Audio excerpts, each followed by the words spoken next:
KTGR, The Big Show, starts now. You bet it does. Welcome in to Tuesday's edition of The Big Show on your total sports station, KTGR. Andy Humphrey here. No Brendan today, but we do have one Gabby Velasquez back with us on Tuesday from the Sports Wire. You can hear her every Saturday here on KTGR from 9 to 10 in the morning. Great to have you back, Gabby, for what I'm sure is more that we are going to need to get your check on the Sixers after. Do you want that? Do I want that? Actually, good question. Maybe I'll decide later on whether we should. Do you have a sensor ready, or like these meters going up and down as to how Gabby's going to relay her thoughts on the Philadelphia 76ers? I mean, look, you're at this stage. Hey. Pretty good, you know? I mean, this is kind of how it went last time around. Do I want to go through this again? Not really, but, I might have to. Hey, we'll see. We're going to talk about that a little later on in the show. Some Sixers talk, as it was not good for them against the Knicks last night. But we'll see how that long series goes. We will talk to the injury expert, Will Carroll, about baseball injuries at 425, a big one yesterday involving Tarik Skubal. Also asking about Patrick Mahomes' recovery. But some news of the day, Mizzou softball season is done. We're going to react to that and how it played out in the SEC tournament earlier this morning over in Lexington. It was going swimmingly for the group about 5 innings in, and then all of a sudden it unraveled just like that. So what does that mean now that the season is done and it will not result in an NCAA tournament appearance? We'll talk about that. We'll also talk about the Cardinals keeping it rolling and much more here on The Big Show. You can call or text us at 875-KTGR, but let's get to this first. Now, The Big Show's Big Deal. Yeah, look, all Mizzou softball needed was one win.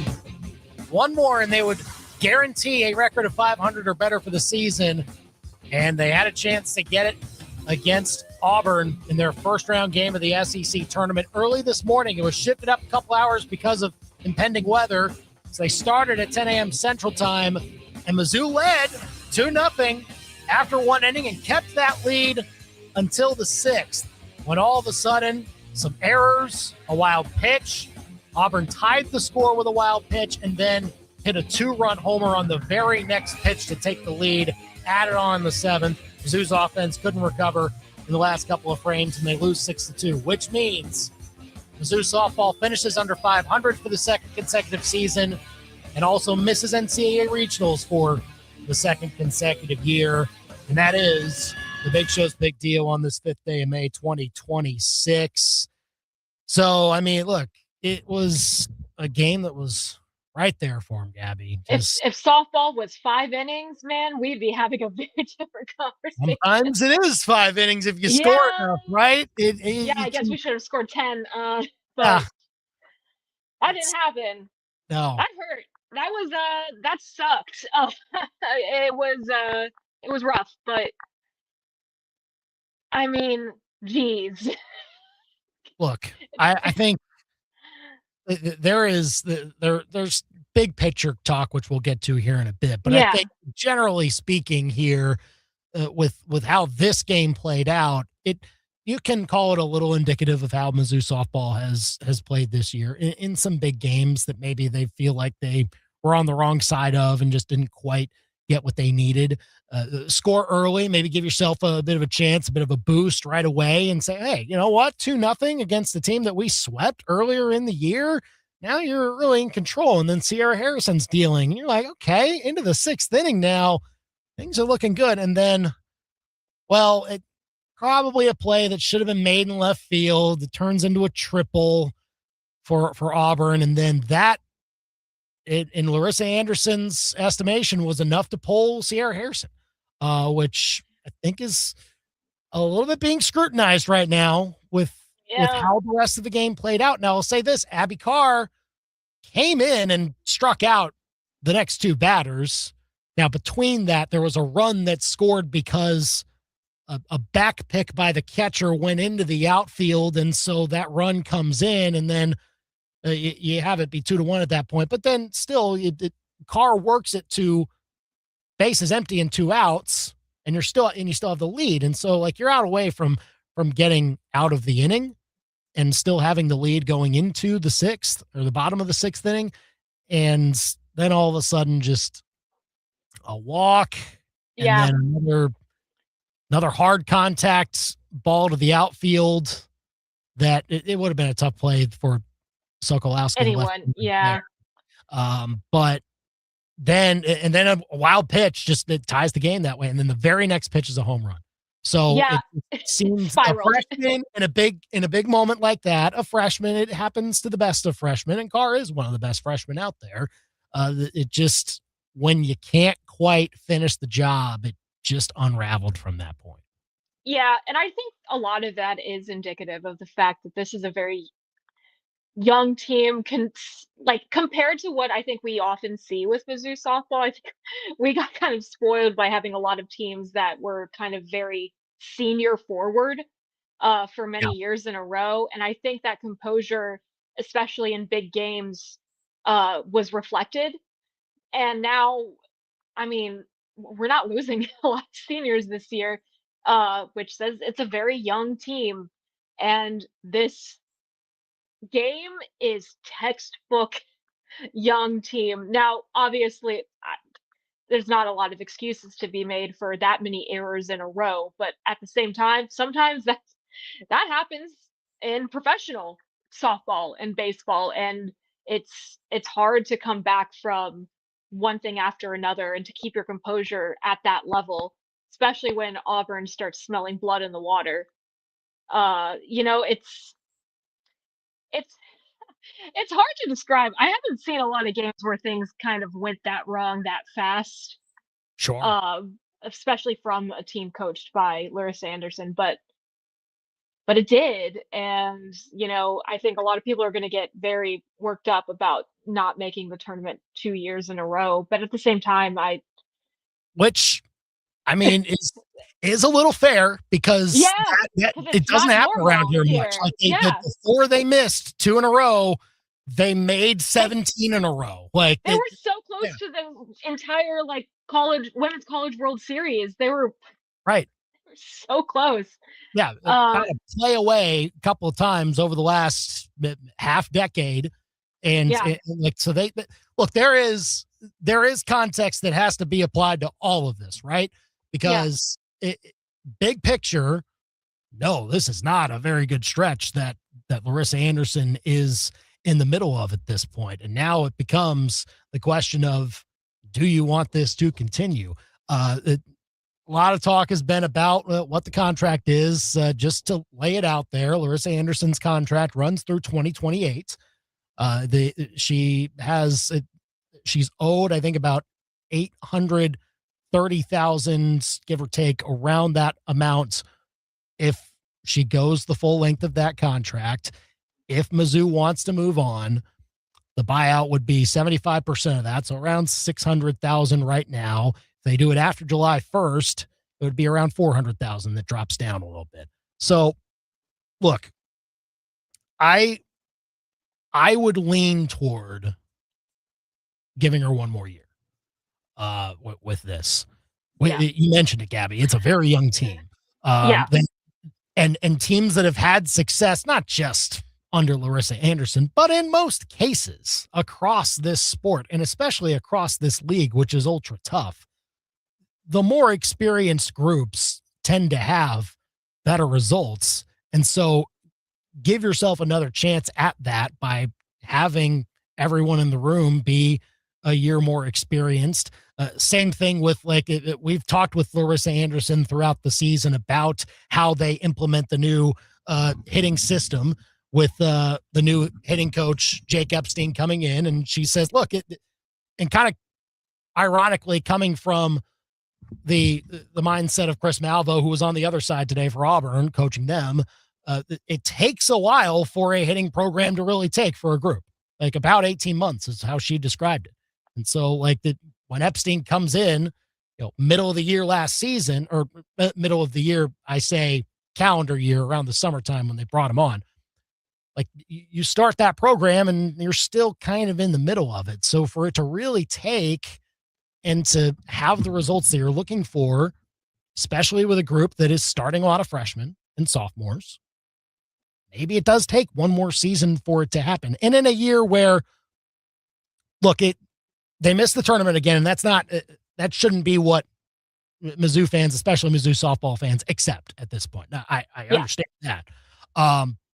They were closer this year than they were last year, I think, no doubt. And that's coming from a fact that they had, I would say, a worse start to the season this year than they did last year. The fact that this was even a question at this point, like if you had asked us at the beginning of the season versus right now that we still had a shot to even go, I think says a lot about where the team was able to grow. And a lot of that comes down to coaching. And I think I don't want this. We've given coaches in various sports too much leeway, I think, before, and that gets people feeling anxious.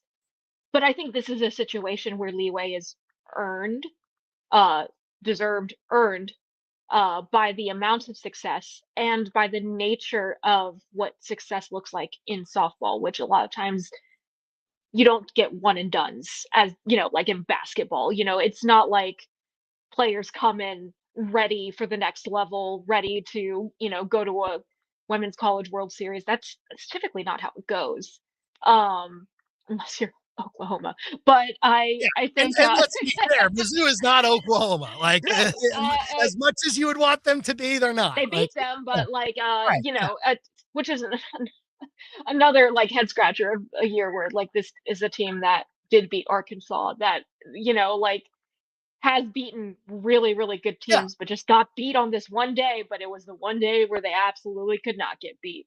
Right. And you can even track it back to other days. It wasn't just this day. Like, get one win against McNeese or Miami, Ohio, or Houston, or one of those other non-con games very early in the season where clearly the team just didn't have it at that point. And then it took a while for them to finally hit their stride, and then got exactly what they needed out of SEC play in order to put them in position for this. So look, it will be a tough conversation, no doubt. I mean, I don't want to predict one way or the other how it's going to go. I don't have insider knowledge on that necessarily.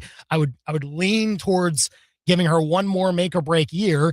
But again, like it might just come down to like, look, if Laird Veach, the decision might be taken out of his hands if there is a softball donor out there that just drops the bag on the table that's, $600K or whatever the buyout is, and say, here's the buyout, get me a new coach. I don't know. But like that might be out there. No clue. If it is out there, I would maybe like, if I were in that position, I'd say, well, if you have the perfect hire already lined up, then maybe, that's a lot of money right there. We have an NIL program too that you can. I'd be like, would you like to throw that at like some more depth? That a huge pitcher that we can bring in. We're losing Sierra Harrison. She's graduating. Let's try and find. There's someone from UCLA who maybe would like to come visit. Like, who knows? I don't know. But yeah, it will be a conversation. I don't fault people for want to be done right now. Like I get it. Like this is not, it should be like this team should consistently be in the NCAA tournament. It does need to get back to that point and quickly. And if it doesn't happen next year, then absolutely. I was about to say, like, let's talk a year from now, see what tunes we're singing then. Yeah. So it's it is a tough way for it to end because it was right there in front of them. They had a chance to beat a team that they swept on the road earlier this year, and it just got away from them in the last couple of innings. So call or text us what you think about Mizzou softball's season ending today. They will not make the NCAA tournament for the second consecutive year. Call or text us at 573-875-KTGR. We've got Steve on the KTGR hotline now. Steve, what you got for us? Yeah, I've been a long-time season ticket holder, and I hate it when the first thing people want to do is fire a coach. Yeah. And Anderson's not up there batting with runners on base, that we've left a number of runners on base. So, I mean, you got to give her a chance. Plus, if you're going to have a donor come in and just dump money on the table and say, give me a new coach, that's not college sports. Yeah, So, I think I think that's fair. You got to give her a chance. Uh, And, just to say immediately it's her fault. It's not all her fault. She's not throwing the ball away and stuff. Granted, there's probably things she could have done better, and she'll admit that. But I think you got to give her a chance. Just immediately say, we need a new coach. That's not right. So that's my feeling. Thank you. Appreciate the call, Steve, here on the Big Show. And again, we don't know that person out there. It's just a hypothetical situation. Hypothetical. And sometimes if someone really cares about it, then maybe that's the case. The problem is, for a lot of the sports in this vein called the non-revenue sports, we just don't see a whole lot of that. And so, and honestly, maybe that's okay for this case, because I think there is like an epidemic in sports at large, college and professional, where people are so reactionary about coaches. They're so reactionary. Yeah. I just think like the NBA disease, where it's like well, one little bit of hardship and it's like, well, throw it all away. And sometimes that matters, like especially for football and basketball, like that, because those are, generally speaking, across college sports, the bigger sports that people will pay more attention to and care more about. And then it makes more business sense for a university to listen to that a little bit more and make a tough decision on a coach if in fact there is a whole lot of backlash against that person. But in this situation, when you're dealing with a sport that loses money, and you have on the table, $400,000, if that ends up being the case, it may not seem like a whole lot, but it is for a sport like this. And if you're saying that you're going to spend that and then get a better coach in, well, that is a huge undertaking. You better really believe in that coach to take you right to the College World Series, because like when you measure that against the success that Anderson has been able to sustain over the years, I don't know, like, is there really someone better who's willing to come here and who can win right now with this group without I don't know, because the transfer portal does obviously exist, but it's still not. It's not like, basketball and football, where you have just that many players able to adapt to new systems right away. Like, it's different. It's completely different. And I don't think you have as many players in this sport entering in either. I feel like in this sport, a lot of players. There's more longevity in the program, which is good. That's, I think, part of the reason why you can like it more, right? A sport like this. You can be invested in the players. They're not just going to go to I don't know where they would go from Mizzou to Oklahoma, probably, but And look, I think it may be a bit of a blind spot if you had to call it one for Larissa Anderson. Like right now, the transfer portal, I think, is that the transfer seasons have not necessarily been kind to Mizzou softball here recently, and I think that has kind of led to what we're seeing here last couple of seasons. So look, that has to drastically improve. First of all, you got to retain some players. You got to retain Abby Carr. You got to retain Abby Hay, Stefania Abrascato, Marissa McCann. Like you do have a young core that you need to keep mostly intact for next year, and then find a way to get the resources to bring in some talent, because that is what can bring you over the top, is bringing in some ready-made talent.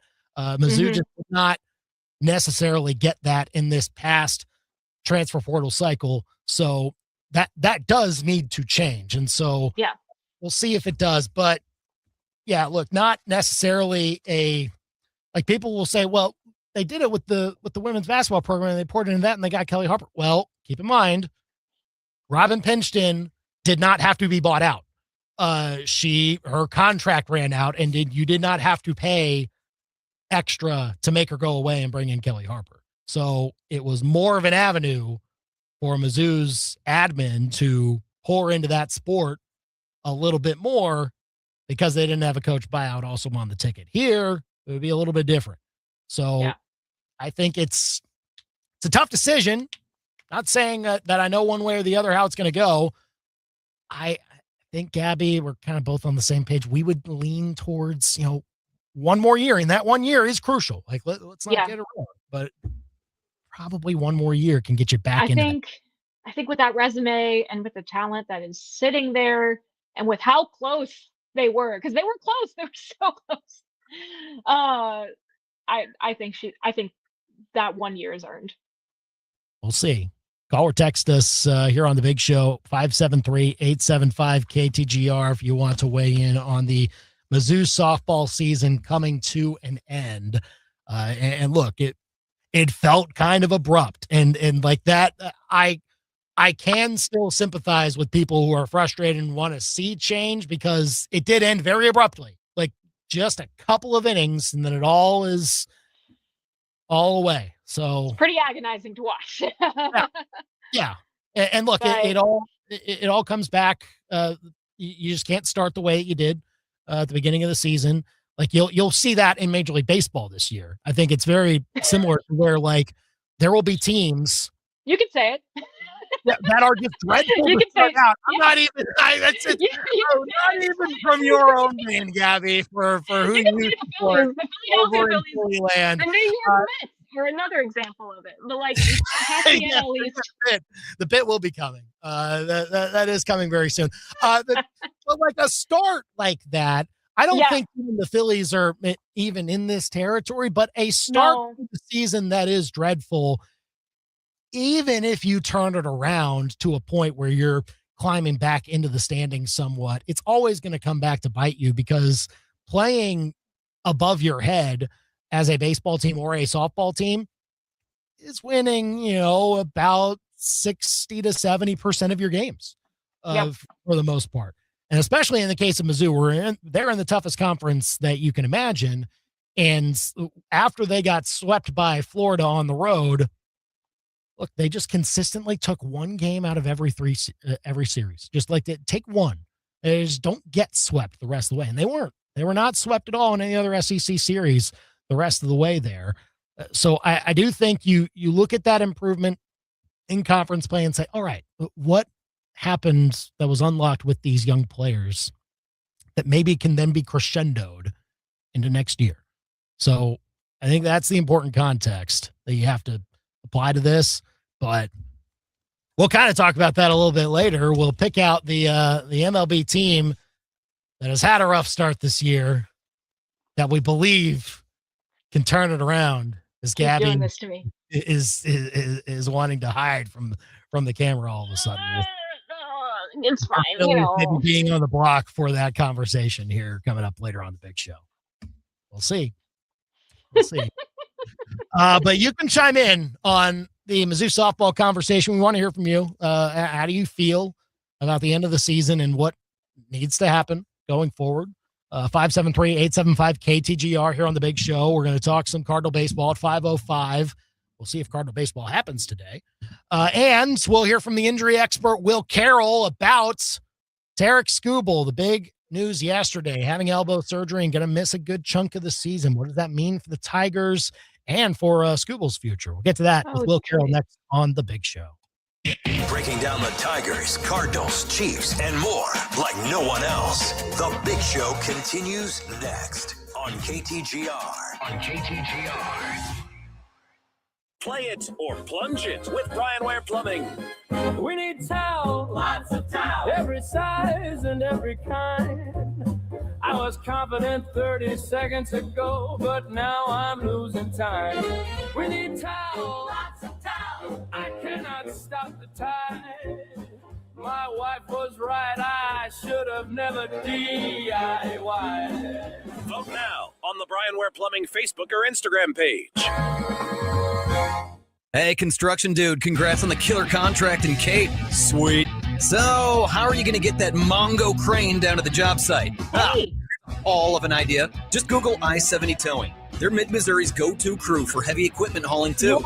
These dozers, RVs, goosenecks, farm and construction stuff, school buses, boats, bring it. If you use it, they can move it. Call the team they think you'll really love to meet. I70towing.com. Goosenecks. Give me some long necks. Got to go to the bathroom. I'll be right back. Sweetie, the backyard's that way. Oh, yeah. Just figured I'd use the toilet.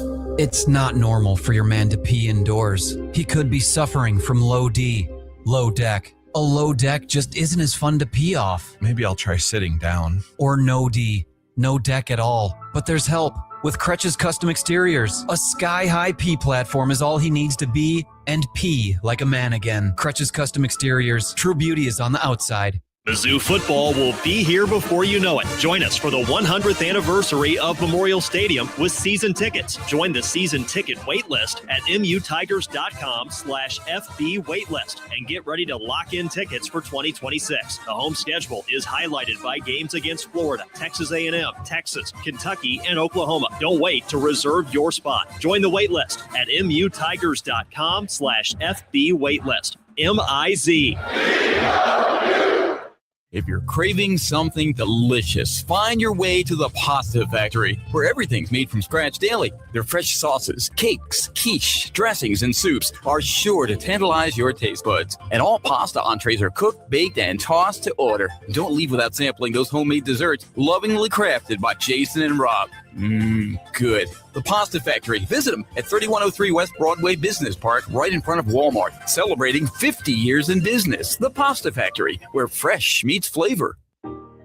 My name is Cornell Dillard. For many years, I was stubborn from getting a hearing aid because of the stereotype. I went to hearing aid consultant because they're not trying to move a product. They want to work with you to make sure that you can benefit from their services. And I must say I was not disappointed. And I regretted all the years I let my pride interfere with my ability to hear what I'm hearing today. Hearing Aid Consultants in Allmaker Repair Lab. We are here for you today so you can hear tomorrow. Online at hearingaidconsultants.com. We're trying to save people money. Go. What if we cut sandwiches into thirds instead of halves? We could stop buying warranties and just hope. What about switching our toilet paper to half ply? Ew.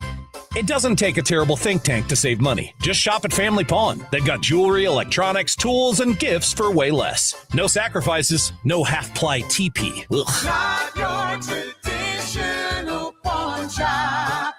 Family Pawn. The best local sports talk around on your ride home. You've got The Big Show on KTGR. Back here on The Big Show, KTGR and the KTGR app, as we now turn to baseball and the injuries that come with it. Plenty to talk about in the big leagues, including a huge one that we heard about in the pitching ranks yesterday in Detroit. Here to talk with us about baseball injuries, the injury expert Will Carroll on the KTGR hotline. You can read his great info at undertheknife.substack.com and also on his podcast, Injury Territory. Wherever you get your podcasts, you can check him out there. Will, let's start with the Tarik Skubal injury, having elbow surgery to clean up loose bodies. And it's ticketed as about a 2 to 3 month process for him to potentially be back at the end of this season. How do you read the situation for him, what it means for the Tigers, and ultimately how that team can continue to stay competitive? Yeah, that's the thing, is this is going to come down a lot to context. Do the Tigers stay in this? Do they have enough pitching? I mean, they're already down Casey Mize. Justin Verlander isn't back and didn't look good beforehand. So they're going to have to figure out exactly what they're going to do in the meantime. Do they go for it and go out and try to get somebody? Do they go crazy and trade Skubal? Would somebody make that risk that he's going to come back in the last couple of months, knowing he's very much going to be a rental? I'm curious to see exactly how this goes. For the elbow itself, loose bodies aren't that big a deal, but we've learned a lot over the last couple, probably decade. Used to be you just go in there, pull them out, put things back together. It's usually a scope. And it's kind of like the game operation. You take them out and try not to light the guy's nose up. So we figured out, wait a minute, this isn't really the problem. This is the symptom. Where are these loose bodies coming from? Are they breaking off from bone spurs? And if so, why? Is it little pieces of bone from where the bones of the elbow come together? That's also bad. Are they actually popping up what's called intraosseous bodies or extraosseous bodies, where basically you get these little bone pieces that put together inside of muscles or ligaments? That's also bad. So there's all these possibilities, and they'll see that when they get it open. The other thing here is when they stick that scope inside, they're going to be right at the ligament. And remember, he had Tommy John surgery back in 2022. So he's right at the end of that honeymoon, that ligamentization period. So they'll get a good look at that. That'll be in his medical file for everybody to look at when he's a free agent.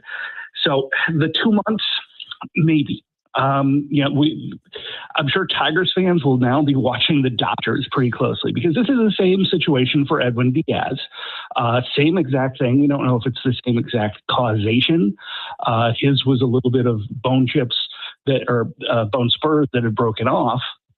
But we'll see how quickly and how well he comes back. He's about a month ahead, so you can just watch the rehab timing on Diaz to get a fairly good read on Skubal.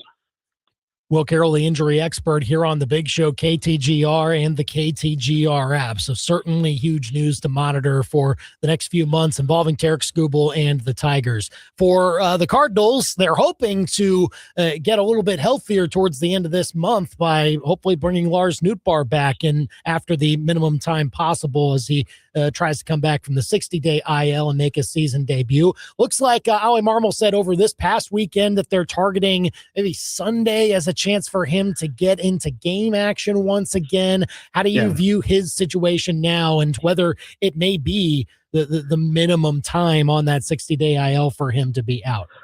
Yeah, I'm very curious about this because Marmol did say Monday. And anytime you hear somebody say Monday about a minor league rehab assignment, you have to pause because the minor leagues don't play on Mondays anymore with that weird 6-day schedule they have. So I don't know if he just misspoke or was saying, at the start of the week colloquially, or is he going to start off at the complex where you can do a lot of different things and they play every single day? So I'm curious to see where this starts, where it progresses. We know he can't come back before I think it's the 24th or 25th, given the 60-day. So he'll have time. The other thing is, again, the context of the team. The Cardinals are outplaying every single expectation because they're just playing better. Nobody's playing way over their heads, which is where you normally see this. But this is a pretty good team in a division that's not as good as everybody expected. So it'll be interesting to see whether Nootbaar comes in and becomes an addition to it or becomes a distraction to it as they, one of the things this team is good at is being very consistent and level-headed and seeming to just go out there every day, where in the past Marmol's, juggled the lineup and juggled the rotation and partly because he had to, but this team just seems even-keeled where other Cardinals teams haven't.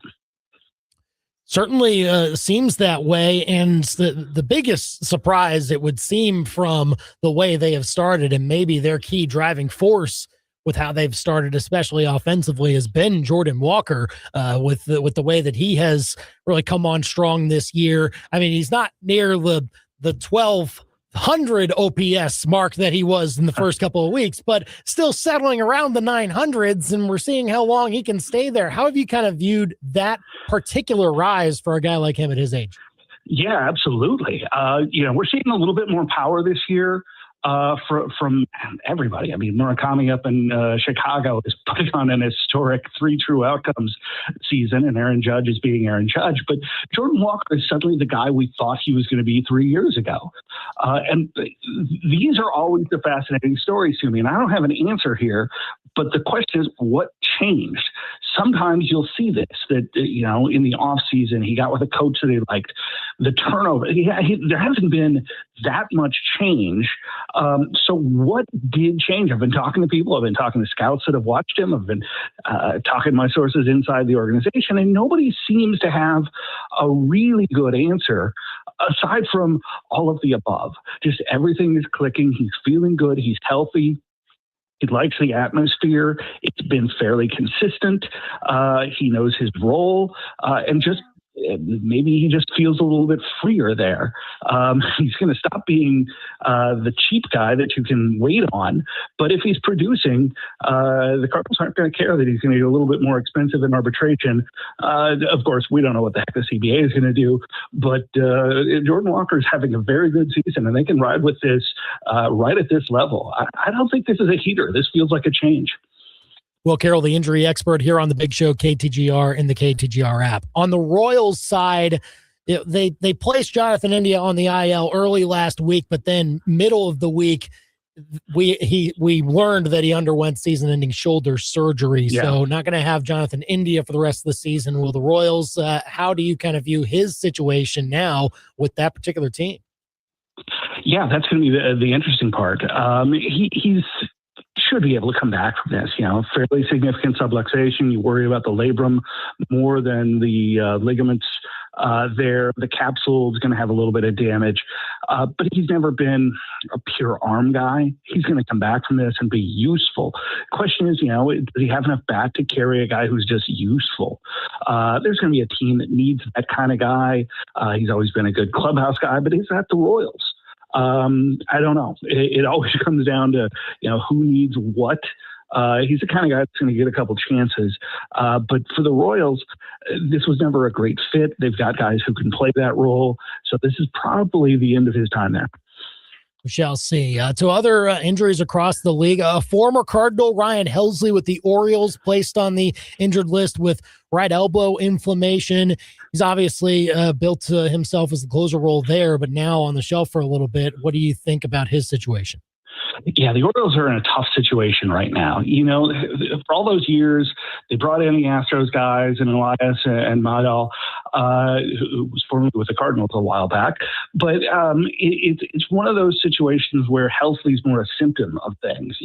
Elbow inflammation, they're saying no structural damage. That's good. But, okay, what is it? Why is his elbow inflamed? Cardinals fans remember just how hard he throws, how much force he's putting out there, how much effort he throws with. So, for a guy who's in a new situation, how is that bullpen going to shake out? But really, that team, it's not good. It's just not good. They've got some injuries. They've got some position stacks. Jordan Westberg's probably going to have surgery and end his season before it even starts. But they're going to have to make some decisions. They never made the trade to make that team's core a little bit better. They never kept players like Grayson Rodriguez healthy. Helsley comes over. He's not healthy. What are they going to do? They collected all the talent. They had all those first-round picks, number one overall, a couple of straight times, and things just haven't come together. So how do you fix that? And if you can't, who do you bring in who does? Will Carroll, the injury expert here on the Big Show, KTGR and the KTGR app. It seems that the Brewers maybe avoided a serious hamstring issue for Jacob Mizorowski. He's not scheduled to face the Cardinals this week, today or tomorrow, but maybe on track still to not miss a start. How do you kind of read his situation? Yeah, he threw his side work, did his, I guess you could call it a bullpen, but it's just the general stuff they do on throw day. So Mizorowski just had a cramp.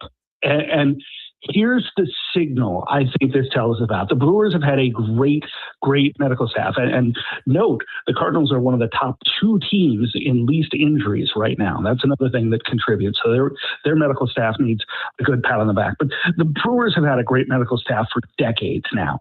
And Mizorowski did not hesitate. He was the one that made the signal. It was just a cramp. But, if you look at his line, it's no hitter through 5 2/3, and he comes out. It looks like what they've done with him the whole time, which is protect him, take him out early, not let him overthrow. There's a lot of talk about babying him, but the Brewers know more about Mizorowski than we do. If they're holding him at this level, there's a reason for it.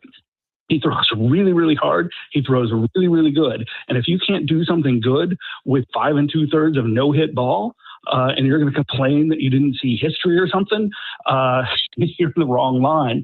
You need a new team to be a fan of. They did the smart thing. The medical staff had built up enough trust with him that he was willing to signal over. I don't even know if he knew he was throwing a no-hitter. Pitchers often don't that early, but he would rather be there for the long term than be there for what might have been a no-hitter if he kept going. Will Carroll, the injury expert here on the Big Show, KTGR and the KTGR app. Now, Will, we're obviously going to spend the next 4 months or so talking a lot of baseball and about those injuries, but I think we'll also have several updates as to what will be probably the more scrutinized injury returns in recent memory in the NFL with one Patrick Mahomes, who reportedly is going to be ready to go for OTAs in a few weeks. Even in a limited capacity. How do you read the timeline and how it's working out for one Patrick Mahomes for him to potentially be ready week 1? Yeah, I think this is going to get old really quick. He is way ahead of track. And I think the thing we have to consider is all the work he's done. I mean, if you want to go back and read Science of Football, I've got a whole chapter on the kind of stuff he's done with Bobby Stroop, with others. He's an athlete, and that helps. So the base he had put down to be able to come back from anything, let alone an ACL, was already there. We already know he's a hard worker. We already know he's a little obsessive. So this is not a surprise. It's going normally. But they're going to be exceptionally protective of him. They're not going to let him out there doing things that are going to overstress it. They're not going to let him do a whole lot. They're not even going to show it off for other teams to see. So I think we're going to see enough from him. As long as we don't see anything negative, I'm thinking he's going to be ready, if not week 1, really, really close to it. Will, what's new at Under the Knife and injury territory? So much. Yeah, we obviously had this Skubal injury. We didn't even talk about Ronald Acuna, who's out with hamstring strain. Tons of injuries. The Yankees playing well, and they're about to get their ace and co-ace back. So a ton of stuff going on with baseball. So check out both of those to keep informed. For sure. It's great stuff. Undertheknife.substack.com and Injury Territory, Will Carroll's podcast, all about injuries and health across the league, wherever you get your podcasts. Great to catch up with Will Carroll here on the Big Show, KTGR. Thanks for coming on, Will. Enjoy the week. We'll talk soon. Thanks a lot. It's a Big Show on at 443 KTGR and the KTGR app. Yeah, it's now we know what loose bodies means in I was wondering. It sounds kind of horrific.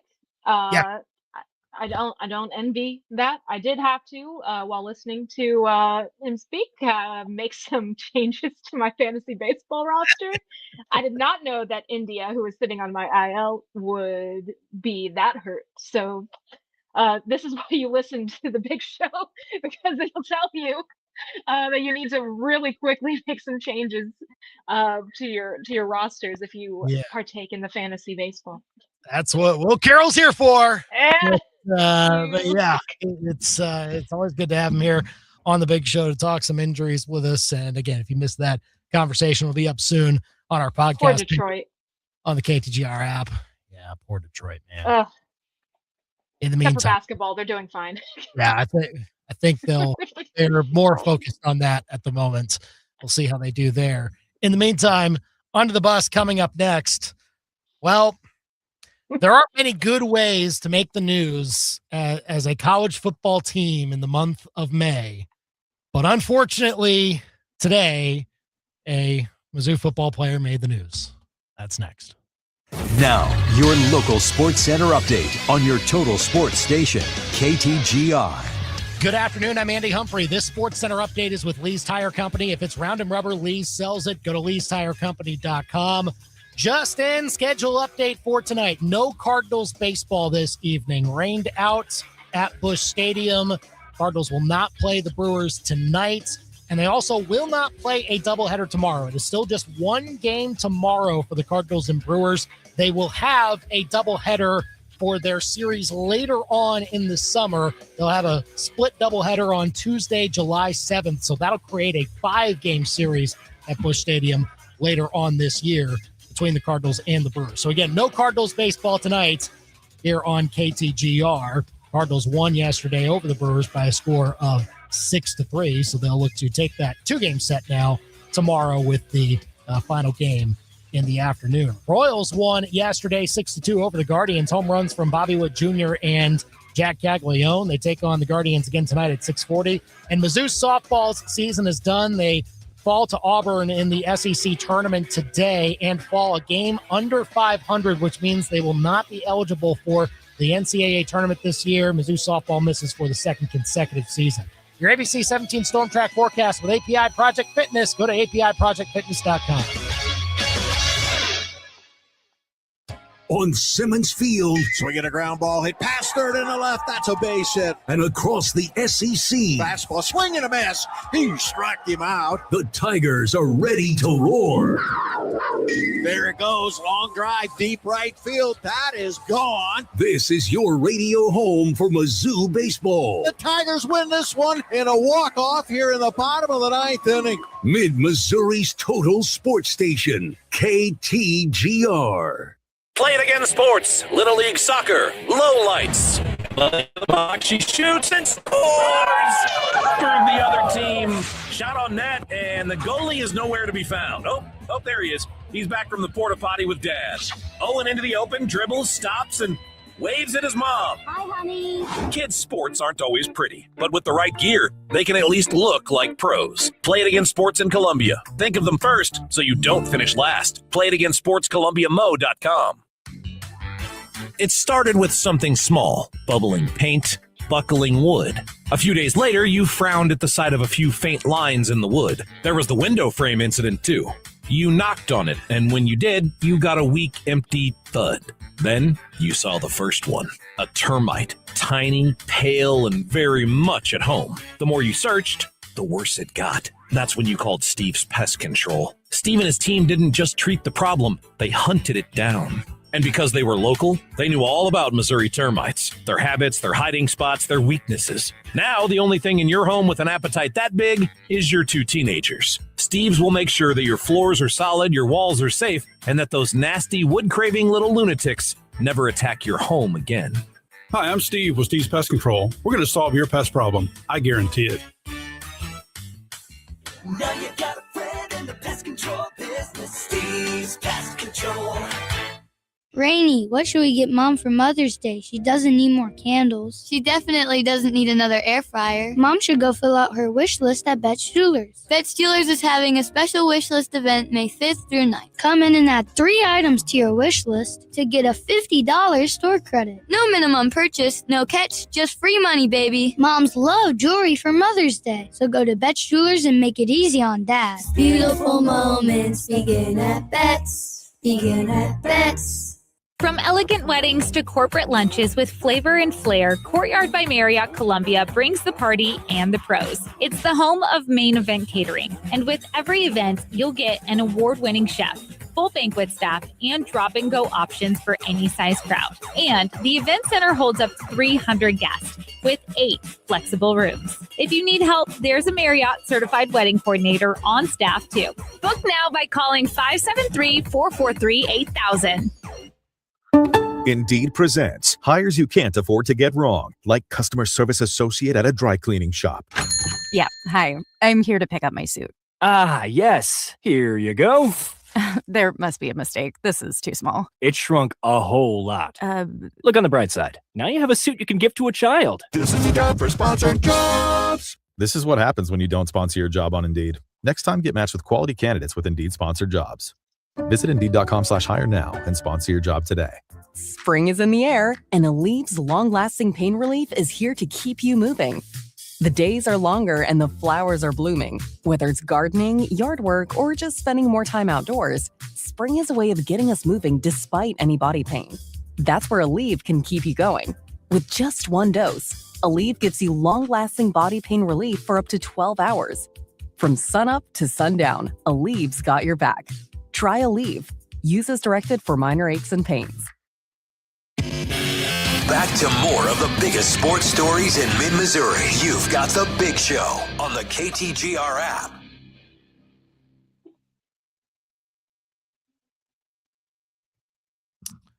This is not the type of news that you want to be making as a college football player or team in the month of May, but unfortunately, that's the case for Mizzou football. Freshman linebacker J.J. Bush, I believe, just joining the team for this fall, was arrested late last night on a Class D felony. This is all according to Cal McAndrew, Columbia Daily Tribune, with the first report here. Class D felony charge of aggravated fleeing a stop or detention of a motor vehicle, and a Class B misdemeanor charge of careless and imprudent driving. According to the probable cause statement, Bush was seen going about 80 miles per hour down East Broadway near 63. The speed limit there is 40. That's a lot. That's a lot, man. I live right off of Broadway by 63. I often hear people driving at similar speeds late at night. It's really annoying. And I do remember hearing it. I don't know if I heard him exactly, but I'm just saying that's not a club you want to join, is obnoxious drivers on Broadway. No. You see the open road ahead of you, and I know it must be tempting to just gun it, but don't. Especially if you are a member of a football program who has stuff to do. Actually, just anyone, period. This is not the way you want to emulate the Georgia Bulldogs, folks. This is not good. It's a felony, full-on felony charge, which has potential prison time. That's 80 miles per hour is really fast. That's highway speeds. And even if it's highway speeds, it's I think the probable cause statement was like the cop was following the driver for like 20 plus seconds. Yeah. It's like, hey. And there's, you gotta, once you see the lights, you do need to stop. Yeah. Eli Drinkwitz issuing a statement to the Tribune saying, quote, "We're disappointed in JJ's actions. He's indefinitely suspended from the team as the legal process plays out," end quote. So we'll see. Yeah. And whatever happens, I guess, for that. For a guy like, look, for JJ Bush trying to break on to this team as a freshman, former 4-star recruit, but not a good thing that just happened with him. Again, allegedly, we'll hear it all play out, and everything like that, and the legal process, but not a very good look right now. Also, under the bus to John Rahm. Was he, during this press conference, just saying words, but then on the inside was like, "Let me out of Liv! Let me out of Liv!" I mean, I assume that's everyone associated with True. Yeah, it's like you have a giant bag of cash, and then suddenly it gets snatched away from you. Mm-hmm. Yeah. Saying things like, there are not many ways out of this contract that I am in. The people who drafted it did a very good job of that. And it's like, these are words that you probably are not saying if you're happy with the contract. As someone who has often wished publicly for the downfall of Live Golf, I have to just sit here and be like, oh, what a shame. Oh, that's so sad. And like, obviously, look, people have to make a living, but if your funding comes from, that's for sure. He made his living by being with Liv for 30 minutes. Like, that's also, like, you look at the financial plan for Live Golf from its inception. You have to know that this is a possibility. If you have to rely on a prince basically wanting to keep throwing money your way when the Masters has suddenly been incentivized to do better by your existence. Oh well. No, that's gonna dry up pretty quick. Yeah. Oh man, who could have possibly seen this coming? Wow, what a wild thing that just happened in Live, man. And that's under the bus. You're on the big show, KTGR and the KTGR app. Let's get to this now.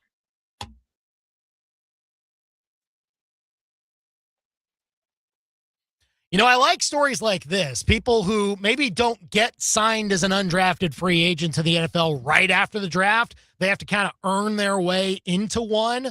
And that seemed to be the case with Xavier Lloyd, was with Mizzou football just this past season after transferring in. Didn't play a whole lot, but still getting a look at the NFL level. He went to the Chiefs mini camp last week, and as a result of that, played well enough to earn a contract that way, just be given there. And they had to waive guys to open roster spots for 3 other players that they liked at minicamp. And Xavier Lloyd was one of those. So the former Mizzou football wide receiver getting a chance to be in the Chiefs 91 at the moment. So good for him, earning it the hard way. I like to see that. We said we wanted depth at wide receiver, and then they're like, okay, fine, here, take someone that you're going to be really excited about. I love hometown stories. Someone who went to school somewhere close to a professional team or was from the city. You see those all the time. I'm obviously biased. I remember Corey Clement with the Eagles. He was a Philly boy, and then he came in and had one magical season and was never seen from again. But that's all he needed. So if Lloyd can come in and live up to that name, even if the name is spelled different, then I think all power to him. It's not like he's going to be catching footballs from nobodies. So definitely not. You got Nussmeier, Nussmeier, yeah. That is who he will be catching footballs from. Yeah. Let's be completely honest. He's going to need to start somewhere. Yeah, he can work up. We'll see how it goes for him. But congrats to Xavier Lloyd earning that opportunity. And that's all you need. It's just a shot. See if you can make the best of it. All right, so no Cardinals baseball today. That doesn't mean they aren't playing all that pretty bad at the moment. They are on a 97 win pace. Should we reset our expectations for the win total? Next on The Big Show. My name is Taylor, and I have had insurance with Phyllis Nichols and her team for over 9 years. One of our early claims we had to make, unfortunately, was from a hailstorm. And as soon as that first hail hit our house, I texted Phyllis and I said, oh boy, we're in trouble. Phyllis walked us through everything, made everything very seamless. Phyllis made it so easy. Her team followed up, checked in, and really went to bat for us. When things weren't moving properly, she would make sure that everything was accounted for, and she really just did an above and beyond job for us and everyone we referred her to. What happens when a recruiter, a sales rep, and a manager walk into a bar? They leave their day at the door, grab a drink, order a few fantastically delicious burgers, and enjoy their afternoon. Now this is team building. Because Billiards on Broadway was built by people who know how to have a good time and share it with coworkers and friends. A team that needs a break walks into Billiards. What happens next is up to you. Looking on down for burgers and beer. Billiards on Broadway. Call your shot at billiardsonbroadway.com. Everyone's looking for their paradise. For some, the search starts at a dispensary. At Shangri-La, it is the dispensary. Because Shangri-La isn't a shady, I can't wait to get out of here kind of spot. It's a welcoming, fun place to hang out, watch TV, and learn about the massive product selection with the cool staff. Whether you're a regular or first-timer, they'll get you set up just the way you like. Because Shangri-La Dispensaries is paradise found. ShangriLaDispensaries.com. Who doesn't love spring? The sunshine, birds are chirping, and you're busier than a packed mule hauling boxes out of the garage. This is Silas Kuntz from Kuntz Glass. Push pause on the spring cleaning and get a hold of us about installing a screened-in porch. It'll keep bugs out while letting the fresh air of spring in. And it's an excuse to stop treating spring cleaning like it's moving day. Visit us at KuntzGlass.com. Kuntz Glass, you can see through it, we do it. KTGR AM Columbia, KTGR FM Fulton Columbia, K286CL Columbia, in Missouri's total sports station, KTGR.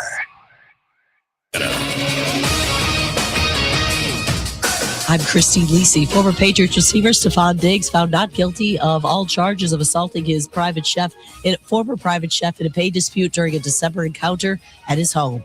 Not much time to reset for the Cavaliers and Pistons. Each finished off their respective first-round NBA playoff series in Game 7 Sunday, and tonight they kick off their second-round series in Detroit. The Bigs will decide who moves on. According to Anscape writer and NBA analyst David Dennis Jr. It is Jaron Allen and Mobley against basically Duren. I mean, Beef Stew is in there, but it's really about Duren and how he can dominate those bigs down low. If there's one thing that you were concerned about with Cleveland, they've lost because some of the bigs have been soft, like straight up. And I think Jalen Duren needs to assert himself. David Dennis Jr. on ESPN Radio. Thunder home to the Lakers in Game 1 tonight. OKC won all 4 regular season meetings versus Los Angeles by an average of 29 points. A switch in net for the Wild for Game 2 of their second-round Stanley Cup playoff series. Philip Gustafson starts against the Avalanche, 8 Eastern ESPN. Gustafson hasn't played since April 13th. ESPN Radio is presented by Progressive Insurance. Progressive Commercial Insurance can protect your small business with over 30 coverage options, an easy-to-use mobile app, personalized discounts, and more. Get a quote in as little as 8 minutes at progressivecommercial.com. Discounts and coverage selections not available in all states or situations. From Faro. 15 to the 10, to the house. Push. Back to the wall, and it's got her. And Arrowhead. Touchdown! Kansas City! To your speakers. This is the big show, baby. Get fresh takes on the biggest sports stories in mid-Missouri. Right now, this is The Big Show with Andy and Brendan on KTGR. Not really. It's Andy and Gabby today on The Big Show. Gabby Velasquez from the Sports Wire. You can hear her in the mornings on Saturday from 9 to 10. Great to have her in once again for The Big Show. As we talk about some Cardinals baseball next. They're not playing tonight, in case you haven't heard. But playing very well still and on a 600 win percentage at the moment, which is pretty good. In case you didn't know, that is really good, in fact. 21-14 on the season. So is now the point where we start to talk about changing where we expect the win total to land. We'll try to set a number that we can agree upon coming up here in just a few minutes. We're going to talk about the MLB team that has not had a good start to this point in the season, but is going to turn it around eventually and be in playoff contention, maybe even make the playoffs. We'll give our best candidates for that coming up at 5:25. And Gabby will get a chance to vent about the Sixers at 5:40. I promise you will not want to miss that. Here on The Big Show, KTGR and the KTGR app. But first, it's 5 o'clock. It's time for the Top 5 at 5 on The Big Show. Number 1. If you want to trade away for curtain number 1, you can have curtain 1. It kind of felt like an abrupt end to the Mizzou softball season, considering how their game today was going for 5 innings. They were up 2-0 on Auburn. If they won that game, they would have guaranteed a 500 better record and probably would have been in the NCAA tournament as a result. But instead, Auburn scores 6 times in the final 2 innings and steals away a 6-2 victory in Lexington. And the Tigers' season, Mizzou's season, is now done because they finish below 500 and cannot be eligible for the NCAA tournament now for the second consecutive season. And that is not a good stretch. It is going to be an interesting conversation as to what happens to Larissa Anderson. I would lean towards giving her one more year. She had a young team this year and kind of turned them around middle part of the season to put them in this position. But again, we'll see what eventually happens down the line here. Bottom line, going to need a big portal season to get back into the tournament next year. Number 2. Number 2, your timing is impeccable. There will be no Cardinals baseball tonight, rained out at Busch Stadium. So Game 2 of the series against the Brewers will not happen until tomorrow, and it will only be one game tomorrow. They're not going to play a doubleheader. Cardinals need to ship out to the West Coast for a 4-game set in San Diego right after tomorrow's game. So they're instead creating a doubleheader later in the season, which will be a 5-game set now where the Brewers are going to be in Busch Stadium facing the Cardinals in early July. So that'll create kind of a longer stretch for the Cardinals, which we'll talk about. But playing well at the moment. Should we reset expectations for this year? We'll talk about it in a bit. Number 3. Mizzou freshman linebacker J.J. Bush, according to the Columbia Daily Tribune today, arrested late last night, allegedly, according to the probable cause statement, was doing 80 miles per hour down East Broadway, kind of near the 63 area, where it is posted at 40 miles per hour as the speed limit. Yeah, not great. If those allegations are true, he's facing a Class D felony charge at the moment. So Gonna wait for that legal situation to play out, but does not look good for linebacker J.J. Bush in Mizzou football. Number 4. Oh, shanked it. And Jack Caglianone's hot. Another homer last night, helping the Royals to a 6-2 victory. They've won 8 of 10. They're not back to 500 just yet, but climbing that way. We might talk a little bit about what they need to do coming up here soon to climb back into contention. Number 5. Where's the 5 fingers? Say to the face. I'm very sorry, John Rahm, but you have made your money, and there's probably not a way out of your live contract for a while. That's the Big Show's Top 5 at 5 on KTGR. Call or text us here at 875-KTGR. I mean, he I can't help it, man. Of playing it up and saying like, "Hey, I'm just here ready to like focus." Blink, hey man, blink twice if you need help. Like, yeah, that's what it feels like. In fact, that's what a lot of live golf has felt like. Yeah, it's like, hey, the whole live golf tenure. Blink twice if you're okay. Say nothing. If you want me to send help, say anything. Literally anything. You look deep in their eyes. All right. Very much. Yeah, look, John Rahm, sorry, buddy. You're probably stuck. You can still play in the majors. Like, it you can still do that. Like, that's all good. But, yeah, probably not going to be seeing him out of live golf unless, like, the league folds. And then you're like, okay, well, then probably out of it. Which still happen. It's not out of the realm of possibility. I could see it continuing on, but not in its capacity. Like, you won't have. Oh, good God, no. Like good golfers in it. Like it'll be seen as a minor league. Honestly, Bryson DeChambeau's decision might be hinging upon it all. As far as like whether he stays or he goes, like, and then once he's gone, like you don't have a league. He can free all of us. He could just free all of us from this torment of having to continue to keep up with the news cycle that is live golf. Now, I think he also could maybe just buy live golf and be like, "This is my league." Why didn't we think of that before? Come on, guys. I think that like a big group of golfers should just like buy it and have a plaything, and it would still be about as financially feasible as being owned by the Saudi sports fund. So Phil and Bryson and one other guy, they maybe could have enough money to do it. I don't know, but they're just throwing ideas out there. Yeah, it's not like I don't care if they continue on or not. It's just, I'm throwing out ideas for free that they can use or not use. They need them for free. The money is they cannot pay for ideas. They are past the point of being able to pay. We can't afford the big show or mid-level or mid-level tournaments in New Orleans when the field is just fine. The course, there is nothing wrong with the course. It's not looking good over there, but we'll see what the future holds. Call us or text us at 573-875-KTGR. So again, the situation for the Cardinals tonight is that there's no game.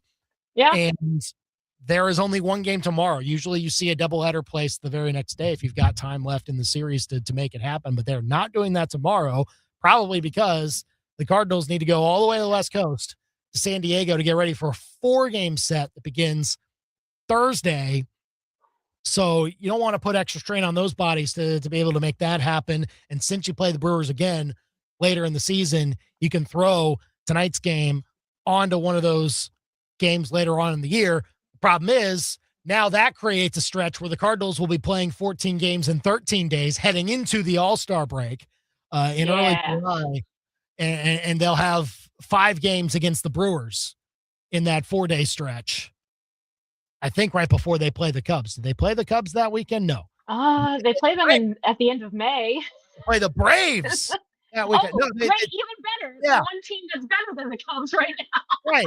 No, so here's the stretch. Now from June 30th to July 12th that the Cardinals have at the moment. They start at the Braves for 3 games, at the Cubs for 3 more games on July 4th weekend, and then last homestand before the All-Star break, you now have 5 against the Brewers and 3 against the Braves. That is a beefy stretch. Oh man, as someone who doesn't have any skin in the game, well, I mean, I root against the Braves, but like, that's just great. I'm gonna watch those games. It's gonna be great.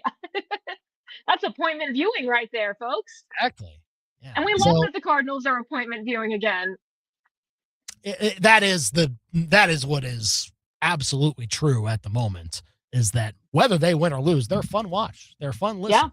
Yeah. They are a team that is just fun. Look, usually it's in our minds to say like, okay, the offense generally drives our interest in a baseball team. If they're better on offense, then score a bunch of runs. You're going to make me watch some more, because then I have more things to miss seemingly throughout a baseball game. So I'm not going to miss it anymore. I'm going to watch you guys score a bunch. I'm going to hit a bunch of home runs. They're still top 10 in the league in home runs as a team. So like you see the allure of this team, but it is right now resulting in wins too, because they had the setup pitching wise to not be awful, have a good baseline. Now you can still maybe characterize the bullpen as kind of awful. But they are still able to stay above water there, pitching wise. Their starters have been about what you expect them to be, and maybe have a chance to get better as the season goes along.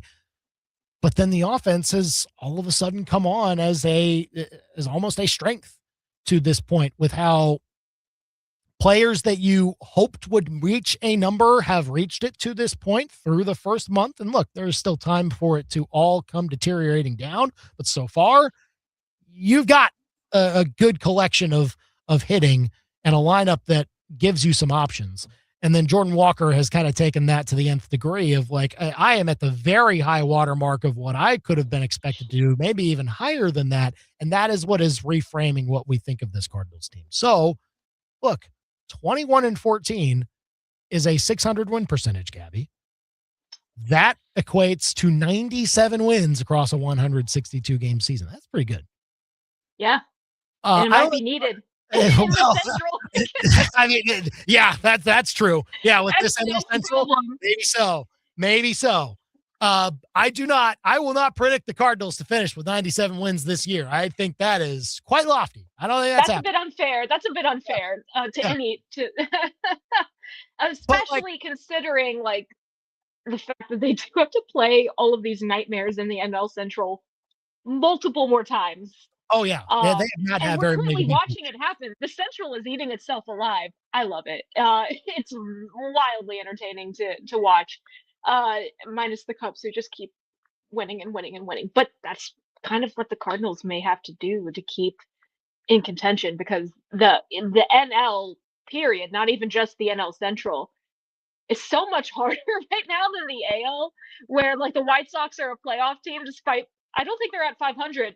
They may have gotten there since the last time I checked, but like it's crazy that the standard that is set for teams in the NL right now, and I think 97 wins is a lot. That's White a lot Sox for a team that's expected to have a lot. playoff spot at the moment. The White Sox, if it started today, yeah, postseason team at 17 and 18. I love my Pope Sox. But yeah, it's hard in the NL right now. It's crazy how many good teams there are scattered across the league, and even like you can't expect there to be this many teams that have the amount of wins that they have at the moment to keep the pace, right? It has to level up at some point. The end of May for the Cardinals, in May, I'm not even talking about that crazy stretch we just talked about. It looks like this. It looks like Pirates, Reds, Brewers, Cubs. That's how you end May. And that's all the Central alone. And then, I mean, you can face the Rangers again, and then, then you get the Mets at some point, which is great for you. But, like, it doesn't get much easier, because even the teams that you would have, at the beginning of the year, expected to be easy series, like you get to the end of June, when you start facing NL East teams, you never know what's going to happen with the Marlins. The Braves are terrifying. Sure. The Diamondbacks are unpredictable. You can beat the Angels, but like 97 is a lot. It's a big ask with the schedule that the Cardinals have ahead of them right now. And for any team, that is a lofty number. And like there will only be 2 or 3 probably that reach that mark this year across the league. And so like that, it's just to put into context of like what the type of baseball they're playing at the moment. And if you stretch that out across 162, that's the type of season that's the type of record that you usually end up with. But I think we can all agree that this Cardinals team we thought would be around the 70s range as far as wins at the start of the season, something like that. I think it might be time to adjust that a little bit. Oh, for sure. Should we expect a 500 record at least? Oh, I think at this point, like, look, I know it's only May. Right. Aim high. Well, who cares? You know, like, just a team that is playing this well, even if, you know, there's some baseball god luck, you know, fundamentally they're playing really good baseball. So without like something catastrophic happening injury wise or an inexplicable like forgetting how to have a decent at bat, I think 500 should be like the bare minimum expectations wise, because you also have to factor in that like you're trying to compete in a division that is full of monsters. So you kind of need to keep on producing at a rate that, you know, not necessarily 90 something wins, but you got to keep on keeping on. It's interesting because the division could eat them up a little bit. And like, I think like maybe it's gonna level itself out after you see more of these series that we were talking about. Like by the end of May, you know, we just talked about facing like the Reds, Pirates, you know, everyone in a row. The Cubs. I mean, at some point the Cubs just start losing games, right? Sure. Right. At some point, I think a large section of this Cardinals fan base that is not in at the moment. If you're not in as a Cardinals fan yet, you're just waiting for June and July for it to really hit them. Like just this whole, like guys will get hurt or the league will start to figure out JJ Weatherholt and Jordan Walker a little bit more. And they're just, this whole thing won't hold up once you get to the dog days of summer, where it really comes down to longevity and how you are going about your business day in and day out, keeping up with how teams are adjusting to you. And so that's what I think most Cardinals fans who are still skeptics at this point and still not ready to quite buy into 21-14 through the first 35 games. They're waiting for that. Like that. And that's so fair. Like it will still come, I believe. There will be a rough stretch for this team eventually. The question is, like, they right now are building up a cushion that allows them to have that.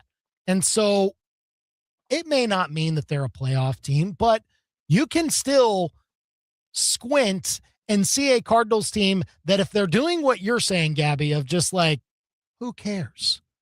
No one expects us to do this anyway. So where are the there's no pressure. There's no expectations all of a sudden. At least right now there aren't.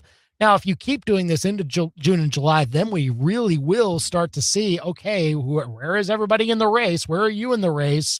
You've got a chance now to be in the playoffs and see what type of opportunity you try to make out of it. But right now, it's still just like, hey, guys, play loose, play your game, try to find your identity as a player. And there are 26 guys on the Cardinals roster at the moment. Maybe not all 26, but there are some bullpen guys that you're still to figure out now. But largely, this Cardinals team is made up of players that are playing with a chip on their shoulder a little bit of just like, hey, we're you don't expect a whole lot out of us, but we're going to come out here and play above our head a little bit and see what results come out of it. And right now that's led to second in the division. They're in the playoffs if it ended today. They're 21-14 in what we're already calling a loaded NL, not just NL Central, but just National League in general, because the Braves have started excellent. The Dodgers have started excellent. Padres. The Padres. The Cardinals are about to face. They're about to go see the Padres this weekend. Like it's And like they just took 2 out of 3 from the Dodgers. Like they are showing this against some strong teams. Now they won't show it against every strong team. But again, the amount of margin for error that you're building yourself up right now will be felt in those summer months. So that's why I think maybe it is time to, reasonably raise what we expect out of this Cardinals team at the moment from where we maybe set it at in the mid 70s. Maybe you get closer to that 80 mark where you maybe expect them to be. Yeah, I think 80 is a great like measuring point. Like that'd be so awesome. Like if I'm sitting here, and I see an 80 win Cardinals team with this with this lineup with that bullpen, if they can sustain even like a modicum of the success that they've shown so far, and they'll be tested. They'll be tested. They had got those really long stretches, and they're going to be facing some really really good teams, but that's kind of what you want for those young teams. You get a cushion early and you're able to kind of make those mistakes and have those valuable lesson games that you don't necessarily want to have, but you're going to have with younger rosters. Like it's a good position to be in. You can let guys play more freely, except for maybe the bullpen. Again, the bullpen should not play freely. They play for your lives, boys. Some situations. We've all been there. We've all been there.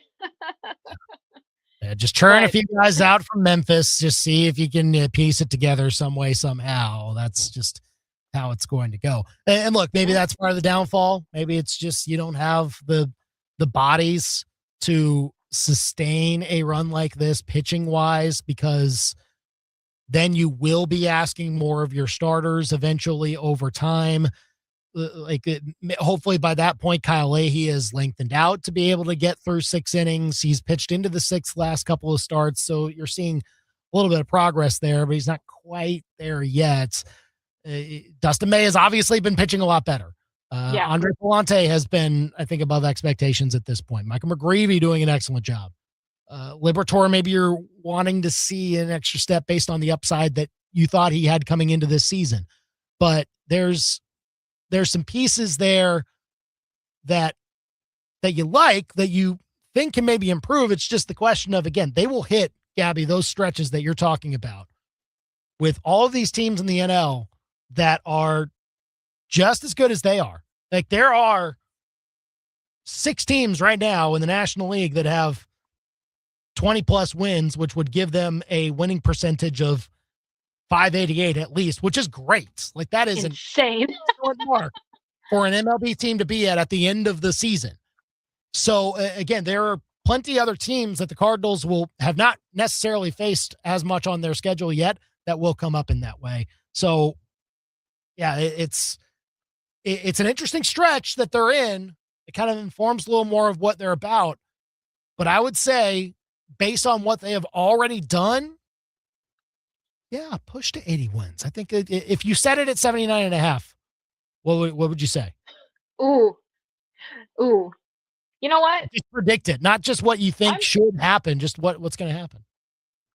Sure, I'll say it. I think that, there's the other flip side to the coin with the NL is that the bad teams are very bad.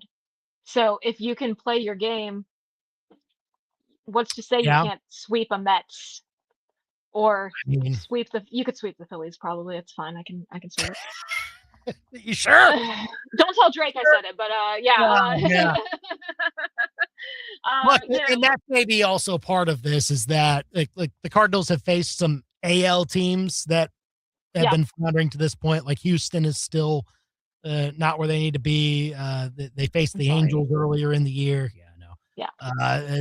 Now they got swept by the Mariners, who are below expectations at the moment. The Mariners are weird, but that's baseball. There's going to be some weird series that people are going to overreact about. Like I'm telling you, the Cardinals are going to drop some games to some real, to the Giants or something. I'm not saying they will, but it's going to happen because baseball is weird like that, and that's why you have cushions that you would like to build early on in the season so that you can have those weird July games that make no sense whatsoever, especially after having a long stretch where you're playing a billion games in 5 days. Yeah, I mean, this is now a stretch that gets broken up a little bit because of the rain out today. So they're going to be so tired. Oh, got an it's going to be unexpected awful. off day. And now out of this stretch, they can have an off day once again Monday. So they'll have a chance to break that up a little bit and not have to worry about calling up an extra starter or having a bullpen day or anything like that. So that's the good news from this rain out, and that you don't have a makeup tomorrow. You can wait until the problem really comes up again, early July. That's going to be the Giants in September. Hey, I looked it up. Just in time. Giants, White Sox, then Giants again. I love MLB scheduling. Seems that the Giants series comes up pretty late in the season for the Cardinals. It happened last year. Don't know how that happens. But either way, I do think I would set it at 79.5 today. And I wonder how people would feel going over or under that mark based on how it's shown so far. That's such a spicy money line. Oh. Maybe that is a line on a sports book right now. We'll see. Yeah. Maybe we can find that out. But either way, this Cardinals team has reframed, at least in my mind, a little bit of what they can be into the season. Hasn't done it for you. 573-875-KTGR. If you want to join us, we'll talk more about that. We'll maybe get a chance to hear from Brendan from rained out Busch Stadium here in a little bit. But we'll also talk about the MLB team that had a rough start so far that we would expect to be better and push for a playoff spot later in the year. We'll get to those teams next on The Big Show. The Big Show with Andy and Brendan continues next on your total sports station, KTGR. Rally House, shop every team in town. College and pro, come on, it's time to go. Your home for sports just got bigger. Shop a new Rally House at the corner of Broadway and Stadium and 2 other Columbia locations. Column stand tall while the black and gold roll from Broadway to Faroe at the Tiger Pride show. Rally House, it's your city, it's your house, it's the Rally House. Level up your fandom in-store or online at rallyhouse.com. 1851 Underground Tap and Grill in Fulton loves celebrating a change of season. Spring means new flavors in the specialty cocktail menu, as well as seasonal beers. At 1851 Underground, spring also means the Cards and Royals on TV, with the new hope of a new season. Plus plenty of space with pool tables and a beautiful wraparound bar.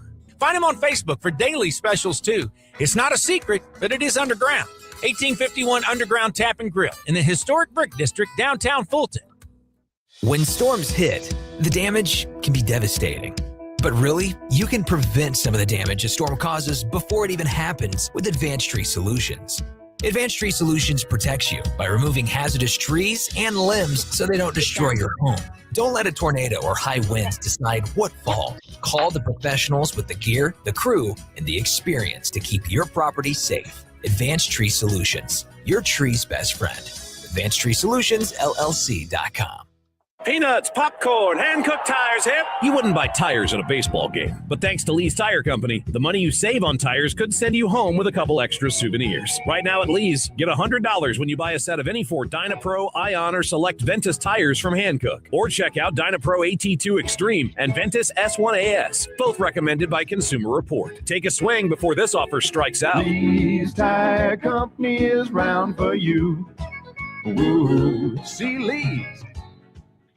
You already know that Midway Electric is the top team of electrical pros in mid-Missouri for the last 25 years. What you may not know yet is that they can now service your HVAC system. So to make sure it's ready for the rigors of a hot summer, Midway Electric is offering a spring HVAC check for just $49.99, including AC inspection, preventative maintenance, and pressure-free recommendations. They can handle your electricity, so why not have them handle your air conditioner too? Midway Electric, powered by people with pride. MidwayElectricInc.com. Summer is coming. Are you ready? This is Michael Agnew at API Project Fitness. Now is the time to get moving. For a limited time, try our gym and all of our classes, expert coaching for just $1 for your first month. That's right, full access, real results, and a community that pushes you to be your very best, all for just $1. No pressure, no excuses, just progress. Stop waiting and start today for just $1. Find out more at APIProjectFitness.com. saving money on everything for your next project when you shop at Menards. Whether you're a bird enthusiast or you simply enjoy the sights and sounds of nature, our Enchanted Garden Wild Birdseed Blends will keep birds coming back. Pick up a 20-pound bag on sale now through May 10. View our entire selection of wildlife products on Menards.com. Plus, check out our weekly flyer and find all of the great deals happening this week. Save big money at Menards. They can't shoot it straight on the golf course, but they can shoot straight on the biggest sports stories in mid-Missouri. Back to Andy and Brendan on The Big Show on KTGR. Again, no Cardinals baseball today. Rained out at Busch Stadium. Cardinals Brewers will wrap up tomorrow with just one game, not two. They're going to throw today's game onto a later game in the summer when the Brewers come back to Busch Stadium in early July. There will be a split doubleheader on one of those days, so that'll create a 5-game series between the Cardinals and Brewers in that particular situation. Gabby in for Brendan today here on The Big Show. You can call or text us at 875-KTGR. Let's go out to Brendan in O'Fallon. You're on The Big Show, my friend. Yeah, what's this Marmol doing after the Cardinals played a real good game last night, and they don't even want to play today, but it's raining in downtown St. Louis. I haven't seen a single drop of rain, and I just don't understand what Marmol is doing. Conspiracy. Push that conspiracy. Do it. Do it, Brendan. Keep doing it. Oh, man. How's that tinfoil hat feeling? Yeah, it's great. It's getting no rain. That's what's happening with that tinfoil hat. Oh, It's not here. here's why Brendan in O'Fallon is upset. He drove all the way to St. Louis and then had to turn around and go back home. So he's stuck in traffic. But this was a game that we knew they were going to rain it out. But in fairness, if you're watching the weather all day, the hard rain just kept barely staying above Busch Stadium, like to the north. And so it was kind of awkward. I guess you had to kind of wait it out a little bit, but yeah, they're not playing today, and they didn't want to play tomorrow. I don't blame them either. That's the Cardinals in July's problem. What they're going to do about the pitching then, you know? Yeah, it's a whole new team then, basically. It's just they'll have like a whole new bullpen, probably different Memphis churnout or whatever it is. But yeah, and look, it is unfortunate because, I mean, you obviously want to get all these games in. You don't want to create strains on the schedule. But the smart thing to do tomorrow is to just make it one game. That said, it does kind of break up the stretch a little bit. I mean, we talked about the 17 games in 17 days. I know they played most of it, but now they do get a bit of an off day to give that pitching staff a bit of a breather. So that is the silver lining to this whole thing. Yeah, I think so. Like, push everybody back a day. Palante will start on Wednesday afternoon. Everybody just gets shifted by a day, which, they had Hunter Dobbins help them do that last week in Pittsburgh, and now you kind of have it again thanks to Mother Nature. I did ask Ollie about, does it kind of buy you a little rest as well with the relievers that you used last night? They're going to be fresh for tomorrow, and I don't know. He looked at me like I was dumb, and Riley O'Brien only threw a few pitches yesterday, so they could have used those guys again. But I do think in the long run, it helps that you get this automatic day baked in, and now you can use them all tomorrow and probably again on Thursday. So yeah, I think any which way you slice it, it helps because you're not really as in tune for a stretch like this in April and May when you're playing 17 days in a row. So it's not the worst thing to have this come about and to not immediately have to do a doubleheader. I think that's the reason that you look to make it tomorrow's problem by pushing it to July. Yeah, so that will be the Cardinals' problem later in the year that they'll have to figure out. It will create a bit of a strain on that stretch heading into the All-Star break, but we'll see how they handle it. Brendan, Gabby, and I were talking a little bit before you came on, just the big picture stuff. Like, look, they're on a 97 win pace right now at this point.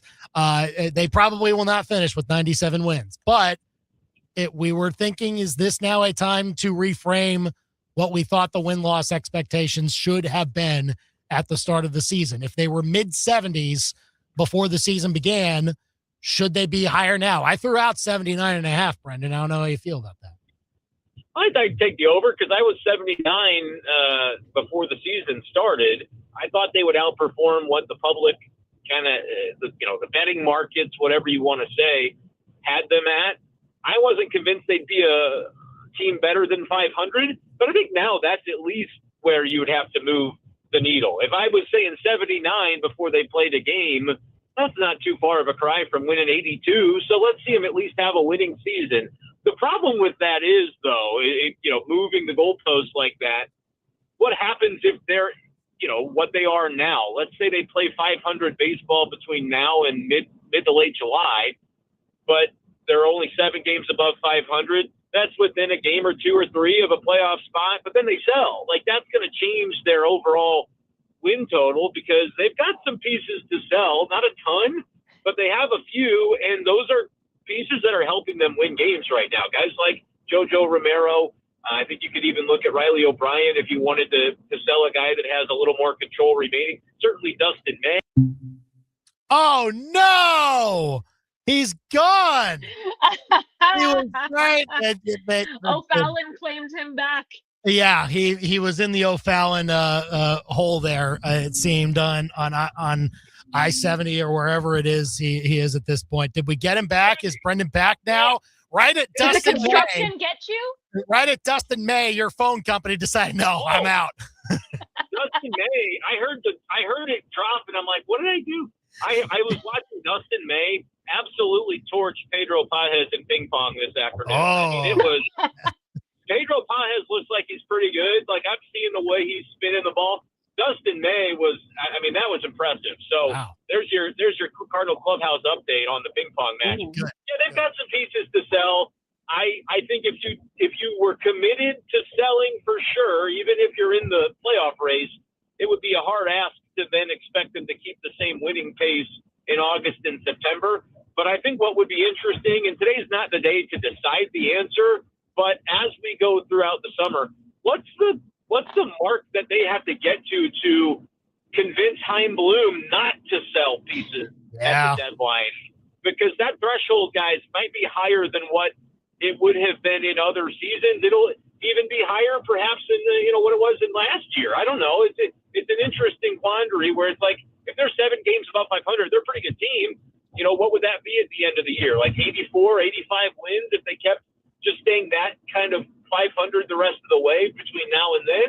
But is that enough to convince them to kind of change course from selling off those short-term assets? I would say probably not. They might need to be 10, 12 or better games above 500 in order to say, yeah, we're going to hold JoJo Romero and risk him leaving in free agency. Like, that to me is where it has a chance to get interesting, but you also have a long way to go before that, like before the team plays themselves into that situation. Well, it also there could be an expected catch up on the Cardinals end based on how many more tough teams they will be facing in the National League, which is what we were talking about just now too. Like they still need to have the Reds come on their schedule, and like the Cubs and like their entire division. We've talked about how few divisional games they've played so far, and that's going to catch up with them at some point. And everyone in the division. Braves. They'll get the Braves before the All-Star break for both of their series there. They'll get the Padres a couple of times. They'll get the Dodgers again. Like, there will be a huge catch-up, I feel, and a lot of it does come before the All-Star break and in that decision-making period, Brendan. Yeah, I mean, that's fair, but they did just beat the Dodgers in a series. They're 5-0 in the NL Central. Like, they do have the makings of a team that's, when they have had to tangle with the really good clubs, they've held their own. They got swept by the Mariners, but that's a team that hasn't even played that well. So I don't know. I definitely understand that the schedule will get tougher. I haven't seen anything from the Cardinals yet to tell me that their style of play can't work against those teams, but you're right. Like, it's probably for the best that it does toughen up pre-All-Star break so that you can have a better idea of where you stand. Because if they make it through that stretch and they go into the All-Star break 12 games above 500, I think you gotta consider changing course a little bit. I think if it's sold after that, there would be riots in the streets. Yeah, like that would be because your fan base would be bought in by that point. You'd be like, yeah, let's go for it. Which means you're probably not buying still. Like you're not gonna blow up your assets just for that 1 year when you still have to have your course set for the future. But yeah, holding would mean competing, or at least showing that you're ready to compete, and just see where it all plays out. There's risk involved with that, but we'll see how that goes. But yeah, I mean, it's fun right now. That's the main thing. You just have fun with this season and see where it goes, because then you can understand the deficiencies once they do come about and they end up affecting the results, it would seem. Yeah, last night was really fun. I mean, Ivan Herrera gets an opportunity after they walk Weatherholt, which was an interesting decision, and he said, I didn't take it personal, but I definitely was focused on trying to make him pay, and he does with a 3-run double, and they're doing things that are fun on both sides of the ball. Can the pitching hold up? I think we're seeing a better version of Kyle Leahy each and every start, and the Cardinals' patience with him as he kind of transitions from reliever to starter, I think is going to continue to be rewarded. It's interesting when you talk about that. If you're going to be a team that's in the mix, what does it look like to hold? Can you afford to hold Jojo Romero? Maybe not. Maybe they just have to say, like, if he's a really valuable piece, we'll set a high price, and if someone meets it, we're going to trade him. But like Riley O'Brien, you've got more years of control on him. He's not a young guy per se. He's in his early 30s, so it's maybe a little bit of a different map to say, do you want to cash in while the getting's good on a trade like that?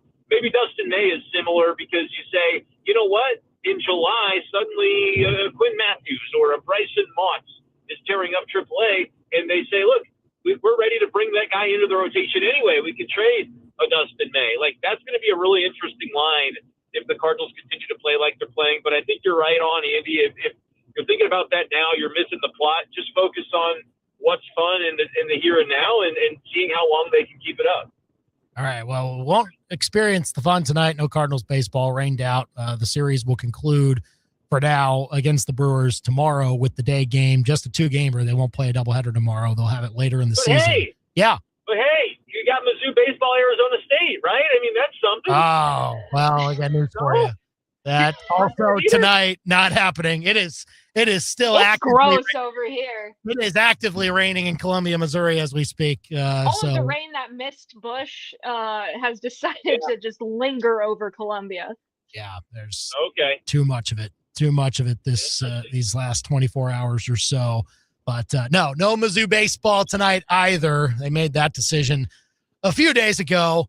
But we'll wait for Cardinals baseball tomorrow in the daytime for them to play against the Brewers. Sorry you had to drive all the way back from Bush to O'Fallon, where you reside, Brendan. Appreciate you hopping on, though. I hope I'm still getting paid for that baseball game, but I don't know, guys. I guess I'll find out next week. I don't know. Yeah. Stick close to the something to look forward to. Yeah, see what happens there. Appreciate you, man. Take care. Drive safe. All right. See you guys. All right, Brendan joining us from the road, back en route from Busch Stadium. That is a terrible feeling. I've felt the feeling many times. You drive into the stadium, you're ready to work, you're ready to cover the game. And it's also just being on 70 for good reasons is rough enough these days. Being on 70 for something that didn't even end up happening can break someone, can break a weaker man. It's rush hour now. Going out, and that's not the direction you want to be going on 70 either.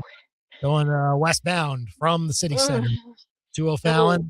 I don't envy that. So, yeah, Godspeed, Brendan. In the meantime, we will talk about the MLB teams that have not started well so far that could turn it around, throw themselves back into playoff contention.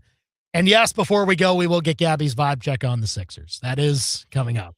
I'm being held hostage. You did not get let off the hook on that one. Let me blink twice real quick to tell everyone I need help. I'm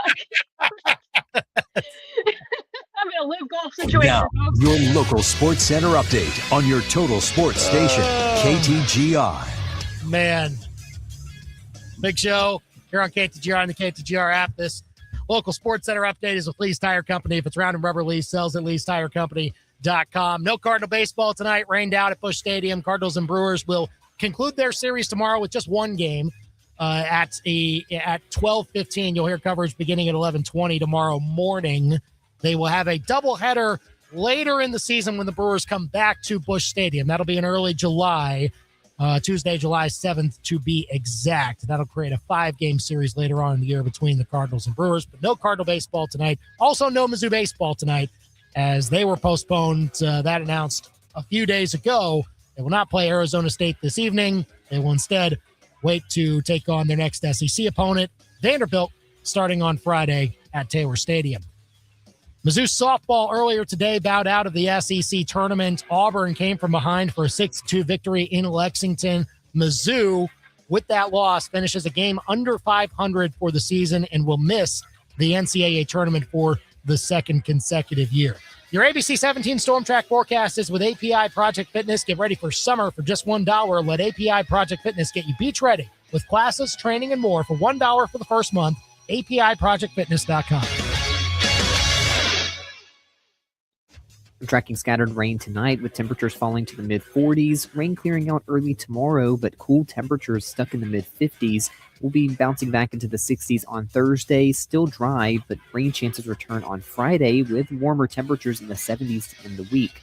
We'll be looking at more chances for rain over Mother's Day weekend, so consider moving your plans to Saturday with showers on Sunday. I'm meteorologist Nate Splater, and that's your ABC 17 Storm Track forecast on your total sports station, KTGR. St. Louis Cardinals baseball. Over the years, it has meant the Gas House Gang, Stan the Man, Lou Brock, Bob Gibson, the Wizard, Big Mac, Yachty, Waino, and Pujols. All those names, and they provided so many memories. St. Louis Cardinals baseball, most importantly, has meant championship baseball. We'll be describing every play right here on the Cardinals Radio Network, powered by Gray Bar. Mid-Missouri's total sports station, KTGR. A colony of termites. They make it sound so nice, don't they? A colony. Well, it's not nice. It's the vanguard of a precision operation that could involve up to as many as 1 million termites in your backyard. That's more termites than people in the Uzbekistan army. Think about that. The Uzbekistan army underground in your backyard, and they want to eat your house. Now, you can either call the National Guard, but they're busy, or call your friend Steve. I'm Steve with Steve's Pest Control. Our Centricon system for termites doesn't just get them out of your house, it kills the entire colony, dead. Plus, we give a $250,000 termite damage warranty protecting your home. We're going to solve your pest problem, I guarantee it. From the tenacious termites to the rascally rodents, call Steve's Pest Control. Online at stevespestcontrol.com. Now you got a friend in the pest control business, Steve's Pest Control. Play it or plunge it with Brian Ware Plumbing. The bathroom made my wife cry, so I said I'll just DIY. I'll fix this on the first try. Why? I watched a YouTube video. Whoa, now I think that I'm a pro. Whoa, I'll have the stupid toilet fixed. Whoa, before you even have to go. I watched a YouTube video. Vote now on the Brian Ware Plumbing Facebook or Instagram page. The 10th pick in tonight's Little League draft is Jackson Miller. Nice pickup. Big arm, big swing, runs like his big brother is going to kill him. Next is Owen Bradley. Big glue guy in the dugout, still eating glue in art class. Ben Thompson, he's still on the board. Great attitude, strong lungs. Most teams have him pegged for debate or possibly pep band. Not every kid is a first-round pick, but at Play It Again Sports, every kid can play like one. Think of them first so you don't finish last. Play It Again Sports, ColumbiaMo.com. Think about everything Mom has done for you. Now, and get ready to feel kind of bad here, think about all the gifts you've given to your mom to thank her. Okay, sure, you've probably given her a few good ones, but if you still feel slightly bad, the Candy Factory can help. Pick up their delectable chocolate-covered strawberries for Mom this Mother's Day. With every chocolatey chomp, Mom will know that you're thankful, you love her, and that you're the greatest gift giver this world has ever seen. The Candy Factory, your hometown candy maker, 7th and Cherry in downtown Columbia. Visit thecandyfactoryonline.com. Tired of calling Andy and Brendan? So are their wives. Then shoot them a text right now. 573-875-KTGR and become part of the Big Show. Well, thanks for hopping in. Again, a reminder, if you're tuning in for Cardinals baseball right now, it is not happening. It rained out tonight. There will not be a doubleheader tomorrow, just one game tomorrow. Cardinals have to get on a plane and hop over to San Diego for a 4-gamer starting the very next day, so they probably shouldn't be playing a doubleheader tomorrow against the Brewers. They'll instead play a doubleheader against the Brewers in early July when they come back to Busch Stadium. So that's the update. No Cardinal baseball tonight, but glad you're with us here on the Big Show with Andy and Gabby filling in for Brendan, who, thought he was in the Cardinals game tonight, but that unfortunately not the case for him. But great to have Gabby here still to make fun of Brendan in the process. Yeah. O'Fallon's being so kind to him right now, I'm sure. Yeah. O'Fallon Rhodes. He'll be good. He'll find his way home. Let's talk about, first of all, before we were rudely interrupted by Brendan calling in, we were going to talk about the MLB teams that have not started well that we think will climb back and be in contention by the end of the season. And Gabby, you asked a good follow-up to that while we were off air. What's the baseline? What's a rough start? What are we saying? What are we doing? How are we establishing this criteria? I think it's a good place to set it where you maybe said it, like under 16 wins. Okay. Like that's under 16. Because there are teams like the Phillies that are there. Sorry. It's fine. It's fine. The Astros. Sorry. Yeah. Sorry. The Twins are there. Maybe we expected that, but the Red Sox are there. The Orioles are there. The Blue Jays aren't quite there. They're at 16 and 19. So they're starting to climb out of it a little bit. Obviously, but they're also in a division with the Yankees and Rays. Right. Yeah. It's a tough climb back. But then the Mets the are in AL this Central. category. Yeah. The AL, man. Maybe the Royals are in this conversation because they've won 8 of 10. It used to be really bad. But maybe they're starting to come out of it. I don't know. Maybe 15 to 16 wins. Okay. Teams that are in that realm right now, who has the best chance of actually, let's say, make the playoffs towards the end? Well, the Royals aren't out of it, considering the fact that they are 1.5 games behind the Tigers, who have lost for at least a few months their best player. Yeah. That's notable. All within the realm of possibility. My cat is knocking things off my desk. They were going to face Tarik Skubal this weekend, and now they don't have to. Yeah. That helps. I mean, the White Sox are there, and they have the guy who's going to win the home run derby on their team. But also, hey, take this into account. If you put Murakami in the home run derby, what's to say that it doesn't break him like it's broken people before? Fair. Tinfoil hat. I took Brendan's tinfoil hat. I put it on myself. Right. Yeah. I'll go ahead and say I think the Royals have a really good shot. I could talk about the Phillies, but I think that the NL is harder to be contending in, and as long as the NL Central remains what it is, it's gonna take a pretty magical summer for them to dig out of the hole that they played really well since getting rid of Thompson. Who knows? But I'm not gonna pretend that Rob Thompson got his job last time by playing really well as the interim, and then maybe that's just the I made process. I made the joke the last time the Phillies fired their guy mid-season. They went to a World Series, but I'm not going to take it that far. I'm not going to bet on. I won't bet on the Giants or the Rockies. No. There is no one in the NL Central qualifies for our rough start. No, not at all. That's that's gonna be a bunch of fist fights for the next couple months. Yeah. Eventually, someone will come up under 500 in that realm, but it's just hard to predict right now how that's going to go. The Mets might be toast. Yeah, I was wondering about that. I mean, look, their division is for the most part weak. Like they can take advantage of that. They probably won't get the Braves, but like if you're climbing back into a wild card spot, that wouldn't be, I think, out of the question.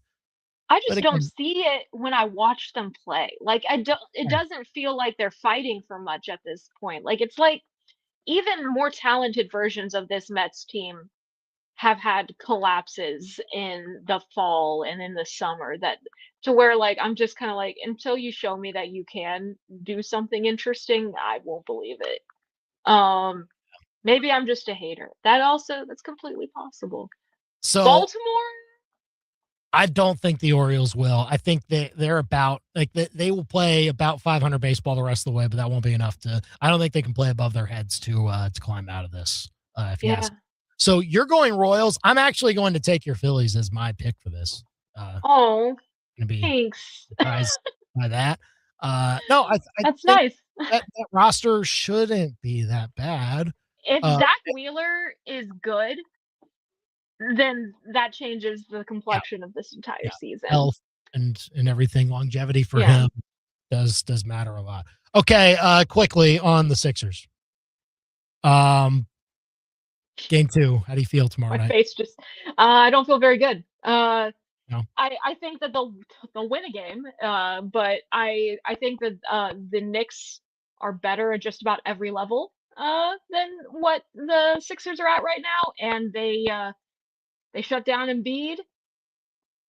Jalen Brunson is kind of a god right now. I don't know. The Sixers would have to blow out the Knicks tomorrow for me to feel pretty optimistic. I don't know. When you lose by 39 at this stage in the playoffs, it's hard to mentally recover, and they're going to have to. I think it'll come down to whether or not they could figure out how to activate Maxey, because he was.